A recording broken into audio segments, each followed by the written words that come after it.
Hi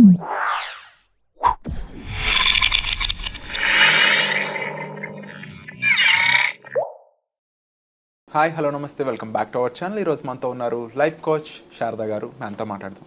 hi ma'am. Hi sir. యూనివర్స్తో connect అవ్వాలి అంటే యాటిట్యూడ్ ఉండాలని చెప్పేసి మీరు ప్రీవియస్గా ఎపిసోడ్లో చెప్పడం జరిగింది. కానీ ఎన్ని రకాల యాటిట్యూడ్స్ ఉన్నాయి అసలు? ఎటువంటి యాటిట్యూడ్ అసలు విశ్వంతో కనెక్ట్ అవ్వడానికి బాగా హెల్ప్ చేస్తుంది? ఏది రైట్ యాటిట్యూడ్ అని మీరు అంటారు? ఓకే, ఫస్ట్ మనం యాటిట్యూడ్ గురించి తెలుసుకునే ముందు వాట్ ఈస్ ద యాటిట్యూడ్ అనేది నేర్చుకుందాం సార్. యాటిట్యూడ్ అంటే ఏం లేదు సార్, మనం చూసే కోణాన్ని బట్టి మన యాటిట్యూడ్ అనేది ఆధారపడి ఉంటుంది. ఇప్పుడు విశ్వానికి కూడా ఒక యాటిట్యూడ్ ఉంటుంది సార్. ఆ యాటిట్యూడ్ని మనము కవర్ చేయాలంటే ఫస్ట్ యాటిట్యూడ్స్ అనేది ఎన్ని రకాలుగా ఉంటుందో చూసుకుందాం. ఒకటి పాజిటివ్ యాటిట్యూడ్ ఉంటుంది సార్, ఇంకోటి నెగిటివ్ యాటిట్యూడ్ ఉంటుంది, ఇంకోటి న్యూట్రల్గా ఉంటుంది. పాజిటివ్ యాటిట్యూడ్ ఎట్లా ఉంటుందంటే ఎప్పుడు పాజిటివ్ థింకింగే చేయాలి. ఏది కోరినా మీరు విశ్వాన్ని ఏది కోరినా పాజిటివ్గా అడగాలి. అందులో ఎప్పుడు నెగిటివ్గా అడగకూడదు. ఫర్ ఎగ్జాంపుల్ పాజిటివ్గా ఎలా అడగాలి అంటే ఈరోజు నాకు ఒక 10 లక్షలు కావాలి, 10 లక్షలు కావాలి, 10 లక్షలు కావాలి అని మీరు ఒక 30 డేస్ 40 డేస్ 50 డేస్ దాని గురించే థింక్ చేసుకుంటూ ఆ 10 lakhs రావడానికి మనం ఎలా హార్డ్ వర్క్ చేయాలో దాన్ని అనాలిసిస్ చేసుకుంటూ మనం వెళ్ళామనుకోండి, అది పాజిటివ్ యాటిట్యూడ్ తోటి మనం అనుకున్న గోల్ని రీచ్ చేస్తుంది.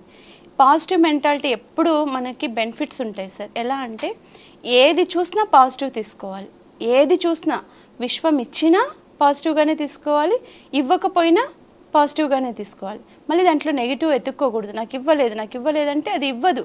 విశ్వానికి కూడా గ్రహించే శక్తి ఉంటుంది, ఇచ్చే శక్తి ఎలా ఉంటుందో తీసుకునే శక్తి కూడా అలానే ఉంటుంది. విశ్వానికి పాజిటివ్ యాటిట్యూడ్తోనే మనం చెప్పాలి. ఎప్పుడు మనల్ని మనం నమ్ముకుంటూ విశ్వానికి పాజిటివ్గా అడుగుతూనే ఉండాలి. ఏదో ఒకరోజు పాజిటివ్ రిజల్ట్ వస్తుంది. ఇక నెగిటివ్ అంటారా, యాటిట్యూడ్ లాంటిదే అది కూడా. మన యాటిట్యూడ్ ఎలా ఉంటుంది సార్? పాజిటివ్ యాటిట్యూడ్ అంటే మనం ఎవ్వరు ఏం చెప్పినా కూడా, ఇప్పుడు ఎవరైనా కొట్టారనుకోండి, పోతే పోనీలే కొట్టారులే అనుకుంటామా? అనము. అదే ఒక వేరే వాళ్ళు ఎవరైనా కొట్టారనుకోండి, అరే వాళ్ళు కొట్టారు, ఎందుకు కొట్టారని థింక్ చేస్తాం, అక్కడ నెగిటివ్లో వెళ్ళిపోతాం. మన ఎమోషన్స్ అన్ని యూనివర్స్ రీడ్ చేస్తుంది అంట. తప్పకుండా రీడ్ చేస్తుంది సార్, తప్పకుండా.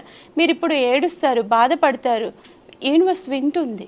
కానీ ఏ రకంగా రెస్పాండ్ అవుతుంది అంటారు? ఏ రకంగా రెస్పాండ్ అవుతుందంటే మీకు సిగ్నల్స్ ఇస్తుంది సార్. అది మీ ప్రాబ్లంకి సొల్యూషన్ చెప్తుంది, తప్పకుండా చెప్తుంది. ఇప్పుడు మీరు ఒక మొక్కను నాటారనుకోండి, ఆ మొక్క పువ్వులు పూస్తుంది, కానీ ఆ మొక్క వాడిపోతుందా ఫ్లవరింగ్ ఇస్తుందా అనేది మనకు తెలుస్తుందా తెలియదా?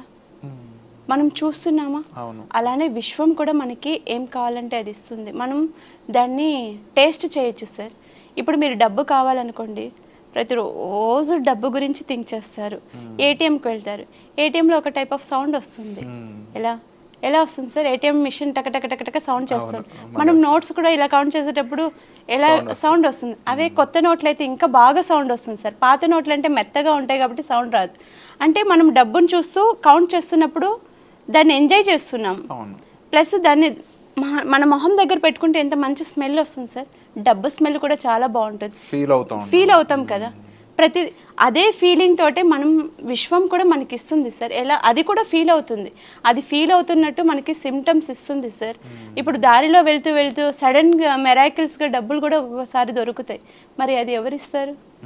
ఎవరో పడేసుకుంటారు అని అనుకుంటారు, కానీ అది పడేసింది కూడా మనకు దొరకాలంటే విశ్వం ఇచ్చినట్టే కదా, వేరే వాళ్ళకి దొరకచ్చు కదా. పాజిటివ్ యాటిట్యూడ్ తో ఉంటే పాజిటివ్ విషయాలు కలగడానికి ఎక్కువ స్కోప్ ఉంటుంది. తప్పకుండా. నెగిటివ్ లో మీకు ఇప్పుడు విశ్వం నాకు ఇవ్వలేదు అని మీరు థింక్ చేశారనుకోండి, ఇవ్వదు సార్, అస్సలు ఇవ్వదు. మీరు ఎందుకంటే నెగిటివ్నే పుష్ చేస్తున్నారు బయటికి, విశ్వంలో మీరు నెగిటివ్నే చెప్తున్నారు కాబట్టి ఇవ్వదు.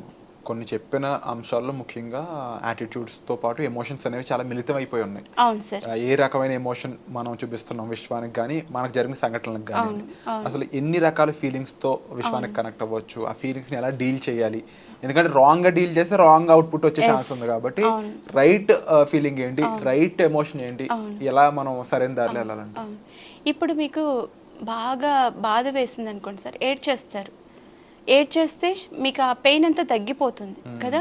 అదే మనం విశ్వానికి మీరు ఏడ్చి చెప్తారా? మీరు కాసేపు ఏడ్చుకొని విశ్వానికి చెప్పు, నాకు విశ్వమా ఈ బాధ ఉంది, నా ఈ బాధకి ఏదైనా సొల్యూషన్ చూపించు అని మీరు ఏడ్చి చెప్పండి. ఎక్కడైనా సరే మీకు ఎటువంటి బాధ అయినా, డబ్బు పరమైనది, ఫ్యామిలీ పరమైనది, హెల్త్ పరమైనది, ఈ రిలేషన్ పరమైనది, ఎలాంటిదైనా కానీ మీకు ప్రాబ్లం ఉందా, మీరు విశ్వానికి మీరు ఎలా చెప్పుకోవాలో అలా చెప్పుకోండి. అది మీ చాయిస్ సార్, మీ మీదే డిపెండ్ అయి ఉంటుంది. మీరు విశ్వానికి ఇలా అడగండి అలా అడగండి అని నేను చెప్పలేను. మీరు బాధపడుతూ అడుగుతారా, సంతోషంగా అడుగుతారా, లేకపోతే హ్యాపీ. ప్రతిరోజు మార్నింగ్ లేసి మిర్రర్ టెక్నిక్స్ కూడా చేస్తాం కదా సార్. మనకు మిర్రర్ ఏమన్నా ఇస్తుందా? కానీ ఇస్తుంది. దాంట్లో కూడా మన ప్రతిబింబమే ఉంది. మనం మిర్రర్తో కాదు మాట్లాడుతున్నది, మనకి మనం మాట్లాడుకుంటాం. సబ్జెక్ట్ చాలా డీప్ ఉంది మ్యామ్.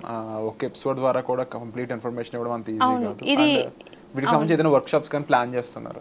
వర్క్షాప్స్ కండక్ట్ చేస్తున్నాం సార్. ఎవరికైనా ఇంట్రెస్ట్ ఉంటే కనుక మా వర్క్షాప్కి రండి, మీకు ఎలా ప్రూవ్ చేయాలో కూడా చూపిస్తాం. ఈ మిర్రర్ టెక్నిక్స్ కానీ, వాటర్ టెక్నిక్స్ కానీ, మనకు విశ్వం ఎలా ఇస్తుంది అనేది, దాన్ని ఎలా మనం మేనిఫెస్టేషన్ చేసుకోవాలనేది మొత్తం అంతా మనం వర్క్షాప్ కండక్ట్ చేసినప్పుడు మీరు అటెండ్ అవ్వండి సార్. వర్క్షాప్ డీటెయిల్స్ మేము పంపిస్తాము, మీరు అప్పుడు చెప్పండి సార్. తప్పకుండా మ్యామ్. సో ఎపిసోడ్ ద్వారా కాస్త ఇన్ఫర్మేషన్ మాత్రం ఇవ్వగలుగుతున్నాం కాబట్టి పూర్తి వివరాలకి సబ్జెక్ట్ మీద మరింత గ్రిప్ మీరు తెచ్చుకోవడానికి వర్క్షాప్స్ అనేవి మీకు బాగా యూజ్ అవుతాయి. వాటికి సంబంధించిన ఇన్ఫర్మేషన్ కోసం మీరు డిస్ప్లే అవుతున్న నెంబర్స్ కాల్ చేసి పూర్తి వివరాలు తెలుసుకోండి. Thank you so much.